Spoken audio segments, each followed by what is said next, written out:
রাজনীতির মাঠে নানান আলোচনা নানান ইস্যু ইতিমধ্যে এসেছে। বিশেষ করে পিআর নিয়ে ইতিমধ্যে রাজনৈতিক দলগুলোর মধ্যে একটা বড় ধরনের বিপরীতমুখী অবস্থান আমরা লক্ষ্য করছি। তো গণ অধিকার পরিষদের যে দলীয় অবস্থান এটি একবারেই সুস্পষ্ট এবং পরিষ্কার।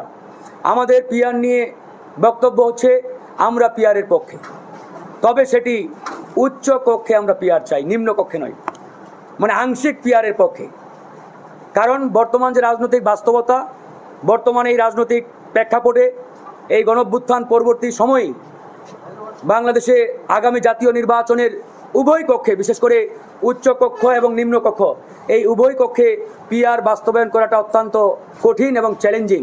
সেই জায়গা থেকে আমরা মনে করি যে নিম্ন কক্ষে আগের যে সিস্টেম, সেই সিস্টেমেই আসন ভিত্তিক নির্বাচন হওয়াটা জরুরি এবং বাস্তবসম্মত। ভারত আগামীতে জাতীয় পার্টিকে প্রধান বিরোধী দল বানাতে চায়। আগামী নির্বাচনে জাতীয় পার্টির মাধ্যমে আওয়ামী লীগকে পুনর্বাসন করার মিশন ভারতীয় পরিকল্পনায় এই সরকারের ভিতরে যারা আওয়ামী দোসর লুকিয়ে আছে, ঘাপটি মেরে আছে, এরা বাস্তবায়নের অলরেডি কার্যক্রম শুরু করেছে।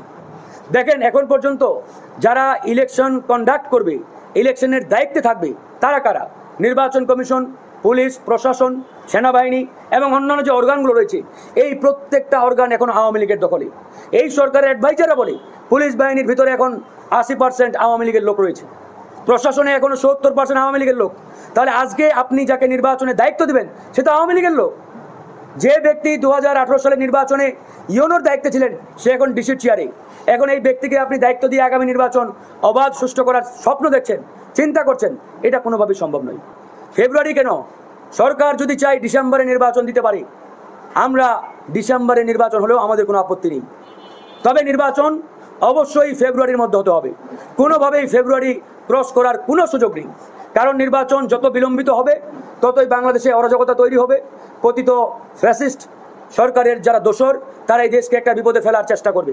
এই জন্য আমরা বলছি নির্বাচন প্রধান উপদেষ্টার ঘোষণা অনুযায়ী যথা সময়ে হতে হবে। তবে এখানে আমাদের কথা হচ্ছে আমরা ওই রকিব কিংবা হুদা মার্কা কোনো নির্বাচন দেখতে চাই না।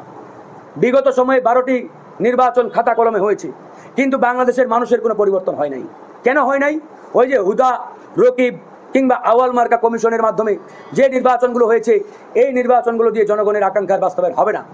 নির্বাচনের আগে যে পূর্ব শর্তগুলো রয়েছে, যে একটা ফ্রি অ্যান্ড ফেয়ার অবাধ সুষ্ঠু নির্বাচনের জন্য নির্বাচনী পরিবেশ তৈরি করতে হবে, প্রশাসনকে পুনর্গঠন করতে হবে, ঢেলে সাজাতে হবে,